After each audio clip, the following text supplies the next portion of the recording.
कामना के वशीभूत होने के कारण इस प्रेम का परिचय नहीं प्राप्त कर पाता। ना चाहते हुए भी ये काम पापाचरण करा ही देता है। अर्जुन ने प्रश्न किया था, ये कौन है जो ना चाहने पर भी बलात् जबरदस्ती पाप करा देता है? तो भगवान ने कहा, वो काम है, वो क्रोध है।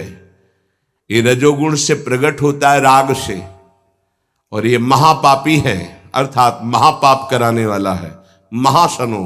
ये कभी तृप्त नहीं होने वाला, चाहे जितना भोग लो। ना चाहने वाली बात ऊपरी है और चाहने वाली बात हृदय की है। संसार शरीरों में भोगने से सुख मिलता है, अंदर बैठा है, और ऊपर से हम कहते हैं कि हम नहीं चाहते थे पर ऐसा हो गया। नहीं, अगर ये बात अंदर बैठ जाए कि हमें नहीं चाहिए ये झूठे सुख, तो फिर कोई परास्त नहीं कर सकता। तो बोले जानकारी होने पर भी प्रयोग क्यों नहीं हो पाता? वस्तु, व्यक्ति, क्रिया, स्थान, इससे जो हम सुख चाहते हैं उसे काम कहते हैं। किसी शरीर से, किसी वस्तु से, किसी पद से। इस काम में शब्द तो एक है पर इसके दोष अनंत हैं। शब्द है काम, और अनंत पापाचरण कराने की इसमें सामर्थ्य है। काम में इसमें अनंत विकार भरे हुए हैं। जब तक मनुष्य के भीतर ये बात बनी रहती है कि शरीर भोग से, वस्तु भोग से, पद भोग से हम सुखी हो जाएंगे, तो ये काम पाप ही कराता रहता है। निर्दोष, निर्विकार, निष्पाप होने के लिए इस काम का मर्दन करना आवश्यक है। सहने से ये नष्ट हो जाते हैं। शास्त्र निषिद्ध कर्म ये काम ही कराता, प्रारब्ध नहीं कराता। प्रारब्ध से शास्त्र निषिद्ध कर्म जो किए उनका फल आता है सुख दुख। अगर शास्त्र प्रतिपादित है तो सुखद आएगा, शास्त्र विरुद्ध है तो दुख आएगा। लेकिन ये जो हमसे पाप करा रहा है, कोई प्रारब्ध नहीं करा रहा, कोई काल नहीं करा रहा, कोई ईश्वर नहीं करा रहा।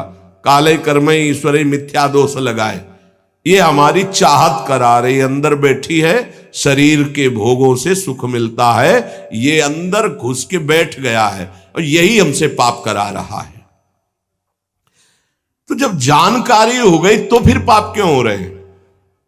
जब जानकारी हो गई कि ये काम पाप करा रहा है, तो हम इस जानकारी का प्रयोग क्यों नहीं कर पा रहे हैं? तो बोले, धूमे नाव्रियते वह्निर यथा दर्शो मलेन च यथोल्बेनावृतो गर्भस तथा तेने दमावृतम। ये ज्ञान ढक गया है हमारा, जो ढका हुआ ज्ञान, ये प्रकाशित, ये काम में नहीं आएगा। जैसे 3 उदाहरण दिए। भगवान कह रहे धुएं से अग्नि ढक गई, मैल से दर्पण ढक गया, और झिल्ली से गर्भ ढक गया।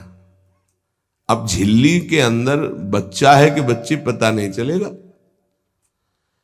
दर्पण है, हम काले हैं कि गोरे हैं पता नहीं चलेगा, क्योंकि मैल से धुआं होने के कारण पता नहीं चलेगा कि अग्नि है। पर बहुत जल्दी उसमें अग्नि प्रकाशित की जा सकती, फूंक मारो अग्नि पैदा हो जाएगी। भगवान ने 3 उदाहरण दिए। उपासक में ये 3 तरह से ज्ञान ढक जाता है, तब काम अपना प्रभाव दिखाता है। 3 इसकी स्थितियां हैं। जैसे धुएं से अग्नि ढकी रहती है, ऐसे ही काम विवेक को, ज्ञान को ढक देता है। बुद्धि में निर्णय निकल रहा है ये तो गलत है, नहीं करना चाहिए। सात्विक, राजसिक, तामसिक, ये बुद्धि की 3 प्रवृत्तियां हैं, 3 गुणों के अनुसार। कर्तव्य अकर्तव्य का ठीक ठीक निर्णय करने में समर्थ है सात्विक बुद्धि। राजसिक बुद्धि ठीक निर्णय नहीं कर पाती, असमर्थ होती है कर्तव्य का। और तामसिक उल्टा ही निर्णय करती है। ठीक निर्णय करने की सामर्थ्य सात्विक बुद्धि में है। अब जो ही भोग इच्छा प्रकट हुई, धुआं पैदा हो गया। भोगों की ना भोगों, पाप तो नहीं बन जाएगा। धुआं है, इसका मतलब अग्नि है, ज्ञान है उसके अंदर। अब अगर उस समय उसको सत्संग मिल जाए, कोई संत की बात चलने लगे, उसका चिंतन वो रोक पावे, तो मानो फूंक मारना है। जैसे धुआं उठ रहा है, 1 2 3 फूंक मारो, आग लग गई, प्रज्वलित हो गया, बच गया। ये पहला बहुत सरल है, बच जाना काम से। धुआं हो जाने पर दिखाई नहीं देता क्या है, क्या ठीक है क्या नहीं ठीक है, पर फूंक मारो तो आग उठी, धुआं खत्म हुआ। ये ज्ञान हो रहा है, बीच बीच में जलन हो रही कि भोगूं कि ना भोगूं, अच्छा है कि नहीं अच्छा है, कहीं पाप तो नहीं हो जाएगा, कहीं गलती तो नहीं हो जाएगी। पर वो धुआं है, नहीं भोग लेते हैं, अवसर मिला है, समय मिला है, भोग ले। ये उस समय उसको चाहिए, तत्काल कोई सहयोगी चाहिए विवेक का। परमार्थिक मार्ग में धुआं पैदा कर देगी। साधक अगर सावधान हुआ तो तत्काल प्रयासरत हो जाता है इस धुएं को हटाने के लिए। फूंक मारने का मतलब कीर्तन शुरू हो गया, वो सत्संग शुरू हो गया, किसी संत के पास तत्काल बैठ गया, उसकी वाणी सुनने लगा, वो धुआं खत्म हुआ। फूंक लगी, आग जली, धुआं खत्म, ठीक निर्णय होगा। नहीं नहीं, ऐसा नहीं करना। उत्पत्ति विनाशशील जड़ वस्तुओं में प्रियता, महत्ता, सुंदरता, सुखद रूपता, ये काम पहले पैदा करता है। ये सत्य है, इसमें सुख मिलेगा, इसमें बहुत सुख मिलेगा। अब ये धुआं बढ़ता चला जा रहा है, कैसे सुख मिलेगा? लाखों लोग भोग रहे हैं, कैसे सुख? कैसे तुम मुझे बावरा बना सकते हो? नहीं नहीं, गलत है। ये है धुआं को हटाना, फूंकना। अरे अन्य शरीरों की अपेक्षा है मनुष्य शरीर सर्वश्रेष्ठ है, इसमें विवेक है। हम कैसे ऐसा पशुवत आचरण कर सकते? नहीं, अरे मन नहीं, तेरी सलाह नहीं। अब वो फूंक रहा है, आग पैदा कर रहा है, ज्ञानाग्नि पैदा कर रहा है। पर बहुत प्रवीण साधक नहीं, उससे प्रवीण मन है, वो सुख को सुख मानकर भोगने की लालसा प्रबल होने के कारण वो धुआं नहीं हटा पा रहा, वो उसी में और राग कर रहा है। प्रथम अवस्था में हटा लिया तो हटा लिया, नहीं दूसरी अवस्था में बहुत ही भयानक स्थिति हो जाएगी। ये अवस्था बदलने में देर नहीं लगती, कहने में देर लगी। दूसरी अवस्था हो जाती दर्पण में ढका हुआ मैल। उसमें तो फूंक केवल मारनी थी कि आग प्रज्वलित हो गई, क्योंकि तैयार एकदम ज्ञान है, पर धुआं जैसा ढक गया, काम ने ढक दिया। जब दूसरी स्थिति आई उसी उपासक की कि इसका प्रायश्चित भी तो हो सकता है, अब वो मल लग गया। जैसे दर्पण में गाढ़ा मल पोत दिया जाए तो बिल्कुल दिखाई नहीं देगा कि हमारा रूप कैसा है। अब बिल्कुल विचार शून्य होता चला जा रहा है। यथा दर्शो मलेन च, जैसे मैल से ढक जाने पर शीशा, दर्पण, वो दिखना एकदम बंद हो गया। उसमें तो दिख रहा था, धुआं है, आग है, मतलब विवेक काम कर रहा था। थोड़ा फूंकने की जरूरत थी, ज्ञान के प्रज्वलित करने की जरूरत थी, पर वो उधर ना की तरफ वृत्ति न ला करके हां की तरफ वृत्ति ले आया तो दूसरी सीन पैदा हो गई स्थिति। जैसे दर्पण में मल ऐसे लगा दो तो बिल्कुल नहीं दिखेगा, और वो बिल्कुल निर्णय नहीं कर पा रहा। सतोगुण में निर्णय करने की क्षमता होती है, रजोगुण में निर्णय करने की क्षमता खत्म हो जाती है, और निश्चित हो जाता है कि भोग में सुख है। ऐसी कामना का वेग बढ़ा तो ये भूल गया कि मैं साधक हूं, मेरा कर्तव्य क्या है, मैं अकर्तव्य करने जा रहा हूं, ये भूल गया। क्योंकि जैसे दर्पण में ढक गया तो भूल गया। दर्पण में दिखाई देता मैं कौन हूं, तो ज्ञान रूपी दर्पण ढक गया काम से, अब ये उसकी सोच ही खत्म हो गई। अंतःकरण में इतना महत्व पैदा हो गया कि विकलता हो गई उसके अंदर। अब यही उसके पतन का कारण बन गया। इतना महत्व बढ़ गया कि निर्णय करने की क्षमता खत्म हो रही है कि मैं एक साधक हूं, मैं उपासक हूं, पापाचरण नहीं करना चाहिए। ये किसी का भी हो सकता है। पहली दशा बहुत जल्दी हटा जा सकता है, फूंक मारी हट गया, आग पैदा हुई ज्ञान की, नहीं नहीं। दूसरी दशा गुंजाइश है थोड़ी, उसको ऐसे पोंछना पड़ेगा, समय लगेगा, पोंछना पड़ेगा, तब दिखाई दे। नहीं नहीं, तो दूसरे में संभलना रजोगुण, ये ठीक है, ये नहीं ठीक है, क्षमता खत्म हो चुकी। पहले में क्षमता थी, दूसरे में क्षमता खत्म हो गई। तीसरा यथोल बेना व्रतो गर्भा, तीसरा तमोगुण, वो विपरीत ही दिशा की तरफ ले जाएगा। क्षमता की तो बात जाने दो, वो सारी सामर्थ्य विपरीत है, जो होगा देखा जाएगा, चलो, वो विपरीत दिशा की तरफ ले जाएगा। दर्पण पर मैल आने से उसको हटाने की गुंजाइश है, यहां तक हटा जा सकता है, दूसरी स्थिति तक, पर दूसरी स्थिति बहुत कठिन है। हटने की स्थिति अब खत्म हो चुकी, लगभग पर हटा जा सकता है, लेकिन तीसरी में तो हटा ही नहीं जा सकता। जैसे झिल्ली से ढके गर्भ का ये पता ही नहीं है कि बच्चा है कि बच्ची है, ऐसे तृतीय अवस्था में ये पता ही नहीं रहता मैं गलत कर रहा हूं या गलत करने जा रहा हूं। विवेक ही काम नहीं करता, वो उसे सुख और अपना जीवन मान लेता है। अगर उस कामना में बाधा पड़ी तो तमोगुण की वृत्ति बढ़ जाती है और क्रोध पैदा हो जाता है। क्रोध जब अपना स्वरूप धारण करता है तो हिंसा पैदा कर देता है, सम्मोह पैदा कर देता है। सम्मोह स्मृति का नाश किया और बुद्धि भ्रष्ट हुई, नष्ट हो गया साधक। ये सर्वनाश करने वाला काम। सम्मोह माने मूढ़ता, घोर मूढ़ता, कुछ निर्णय करने की सामर्थ्य नहीं रह गई। पशुवत, एकदम पशु। अब उसमें जब वाणी खुलेगी तो झूठ, आचरण होंगे तो कपट, व्यवहार होगा तो बेईमानी, कर्म होगा तो अन्याय और पाप, गुस्सा आएगी तो अत्याचार, हिंसा, इसके सिवा और कुछ नहीं। अपना रजिस्टर कभी पढ़ के देखो, अपने रजिस्टर को तो देखोगे नहीं कि अपने जीवन के रजिस्टर में हमने क्या क्या आचरण किए हैं। ये सबको देखना चाहिए। ये बात समझने की है, थोड़ा कड़वाहट जरूर है कि हम सब तत्काल भगवान को दोष देने लगते हैं, लेकिन भगवान चीख चीख के वर्णन कर रहे हैं, ऐसा मत करो इसका परिणाम ये है, ऐसा करो इसका परिणाम ये है।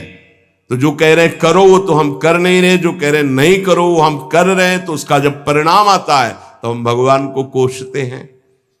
बंबूल बोओगे तो उसमें दाग छुहारा नहीं लगेंगे, कांटे ही लगेंगे। पापाचरण करोगे तो उसका परिणाम दुख ही आएगा। पुण्य करोगे तो सांसारिक सुख मिलेगा। भजन करोगे तो पाप पुण्य दोनों से ऊपर उठकर भगवदानंद को प्राप्त होगे। कामना में तदाकार ना होने पावे तब तक बचा जा सकता है। जहां तैयारी बनी सुख भोग की और राजी हो आपने दस्तखत कर दिए, अब आपको भगवान ही बचा सकते हैं, दूसरा कोई नहीं। उस समय भगवान ही कोई ऐसी लीला कर दें तो बच सकते हो, अन्यथा नहीं बच सकते। तदाकार होना साधक का सर्वनाश हो जाना है। काम में तदाकार होना। 1 2 4 बार अगर आप ऐसी अवहेलना करेंगे तो आपका साथ देगा आपका हृदय और जलेगा, धिक्कार करेगा, बार बार कहेगा गलत है, कान पकड़ेगा, अब की बात नहीं। आगे बढ़ गए, ज्यादा मलिन हृदय हो गया तो आनंदित हर्षित होने लगेगा, आज ये भोगा कल वो भोगूंगा, और वो पापाचरण में हर्षित होकर आगे बढ़ जाता है। ये बहुत बुरी स्थिति होती है। जब तक साधक का हृदय धिक्कार देता है तब तक तो निकलने के चांस रहते हैं कि गलती को गलती मानता है और बार बार कहता है अब नहीं करूंगा। वो विवश होकर गलती हो रही पर वो कह रहा नहीं करो, ये निकल जाएगा, आज नहीं तो कल निकल जाएगा। लेकिन जो राजी हो गया है, जिसने इस महान पाप को, अवगुण को गुण मान लिया है, निकलने की संभावना नहीं, क्योंकि तदाकार होकर उसी में लग गया है। तथा तेने दमावृतम, कामना और इसकी ये तीन अवस्थाएं हृदय में आती हैं। जो साधक ये जानता है, सुनकर के ये मानता है कि कामना में, भोगों में सुख नहीं है, भगवान कह रहे हैं, संत कह रहे हैं, शास्त्र कह रहे हैं, कामना का त्याग करने से ही शांति और सुख मिलेगा। त्यागाच्छांतिरंतरम, कामना आते ही फूंक मार दो तो धुआं नहीं बढ़ पाएगा और दूसरी दशा नहीं आ पाएगी, दूसरी स्थिति काम पैदा नहीं कर पाएगा, वो दर्पण में मैल, तीसरी में तो सवाल ही नहीं उठता कि बच जाओ।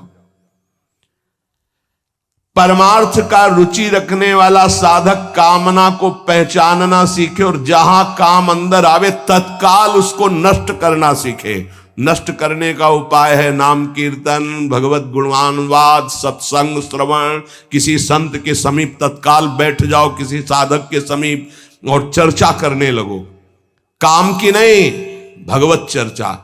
ये भी बताने की जरूरत नहीं कि मेरी स्थिति गड़बड़ है, थोड़ा मुझे, कुछ नहीं, उसकी चर्चा नहीं। अगर ऐसा बोले तो उसकी सत्ता दृढ़ होगी। शांत, थोड़ा मन विक्षेप में आया, ऐसा लगा कि आपसे वार्ता करें तो थोड़ी देर आप सुनाइए, गोपी गीत सुनाइए, आप चतुराशी जी का थोड़ा कुछ, आप कुछ प्रभु के विषय में कोई सिद्धांत की चर्चा, सत्संग लगा दीजिए, सत्संग सुनने लगिए, एकांत से हट जाइए, बाहर मैदान में आ जाइए। तो किसी भी तरह से आपको उस समय बदलना है, चिंतन बदलना है। भगवान ने काम की तीन अवस्थाओं का वर्णन किया। ये वर्णन करना केवल आपको पहचान बताने के लिए है। कामना शब्द बोलने में देर लगती, बढ़ने में देर नहीं लगती। इतनी तीव्रता से वो प्रथम से दूसरी, दूसरी से तीसरी, और वो क्रिया में उतार देगा। इसीलिए हानि हरिवंश के नाम अंतर पड़े, लाभ हरिवंश उच्चरत वाणी। नाम चल रहा है तो विवेक ठीक है, वो बचा लेगा आपको। कामना के बढ़ने में देर नहीं लगती। कामना बढ़ने पर फिर कोई विचार की गुंजाइश नहीं रह जाती, अनर्थ परंपरा चल पड़ती है। पाप, संताप, दुख, कामना, फिर ऐसा कि आप 100 बार कसम खाएंगे फिर वहीं फिसल कर खड़े हो जाएंगे। देख लीजिएगा, 1000 बार प्रतिज्ञा करेंगे, एक नहीं 1000 बार, और काम वहीं रौंद के गिरा देगा, पक्का। पहली कदम पर यदि से रोकना सीख गए तो बाहर निकल जाएंगे। और हरि शरणागत है तो निकलना तो पड़ेगा ही, वहां टिकने तो देंगे नहीं। हरि इतने कृपालु है, पक्का जलाकर तुम्हारे हृदय को वहां से भगाएंगे, पक्का भगाएंगे। नहीं नहीं, आज से अब नहीं, ऐसी गलती नहीं करूंगा, ऐसी गलती नहीं करूंगा, हे प्रभु क्षमा कर दो, चलो। और जहां फिर क्षमा हुआ तो फिर वो जब हृदय में उमगन आई तो फिर उधर ही की तरफ भागता है।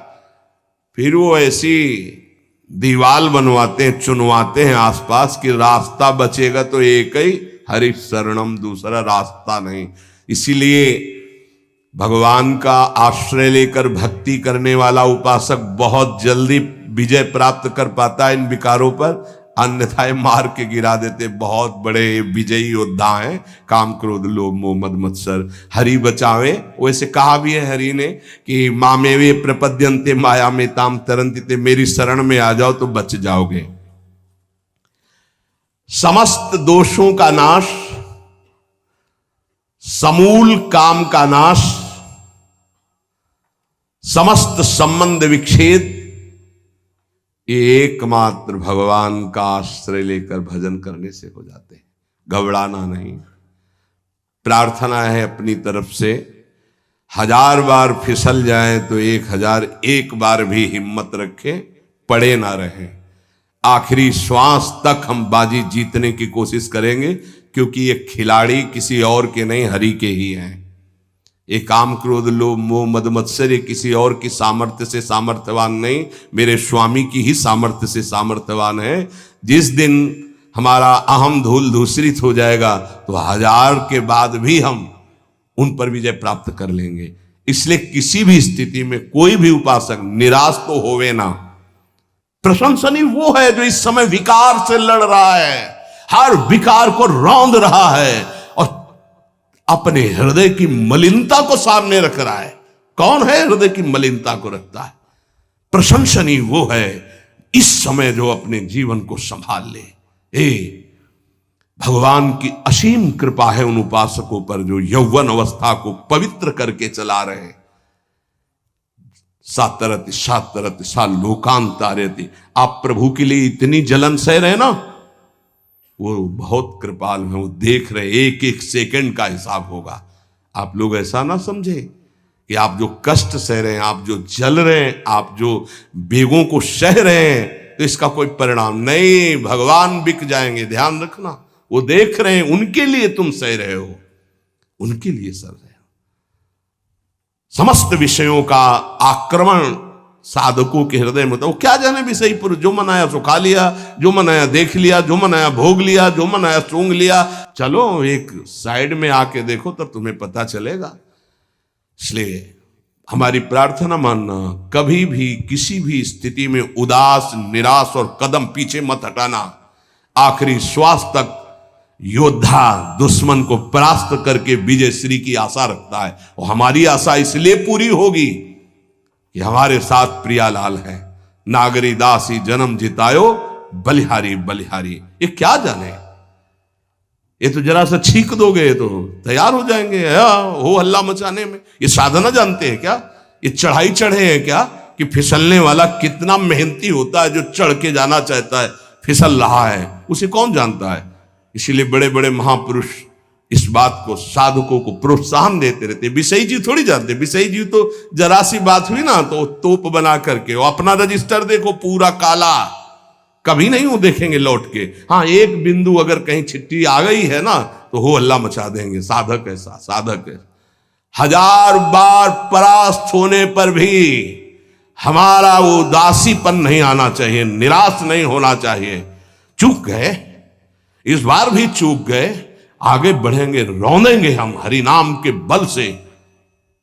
हरसि हरिनाम जपत जय। निराशा नहीं आनी चाहिए अंतिम श्वास तक, क्योंकि युद्ध किसी साधारण से नहीं हो रहा। भगवान की शक्ति से संपन्न ये षड विकार हैं, कोई छोटे मोटे। भगवान के पुत्र बने जाकर कृष्णावतार में प्रद्युम्न कौन है? कामावतार, साक्षात काम प्रद्युम्न के रूप में अवतरित हो, भगवान के पुत्र रूप में। ये भगवत शक्तियों से संपन्न है, तो भक्त के ऊपर क्यों आक्रमण करते हैं? उसके अहंकार का नाश करने के लिए, शरणागति पुष्ट करने के लिए। ये अनुभव की बात कह रहा हूं। शरणागति में जहां कच्चाई होती तो वीर योद्धा घेरते हैं आसपास, तो हमारा मन भागता है प्रभु की शरण। त्राहिमाम, तो कहते आओ, हम ही ने तो लगाया है इनको, नहीं हम ना लगाते तो तुम अहंकार से फैल जाते। आओ, सच्ची कह रहे हैं, काम क्रोध लोभ हमारे बड़े सहायक हुए। जब जब ये तीर कमान संधान किए तो भाग पड़े अपने लोग, हरिश शरणम, क्योंकि दूसरा रास्ता ही नहीं है। तो प्रणाम है इनको कि इन्होंने भगवान की शरणागति पुष्ट की, इन्होंने भगवान का आश्रय दिलाया। अगर ये जलाते नहीं तो इधर आना ही नहीं होता।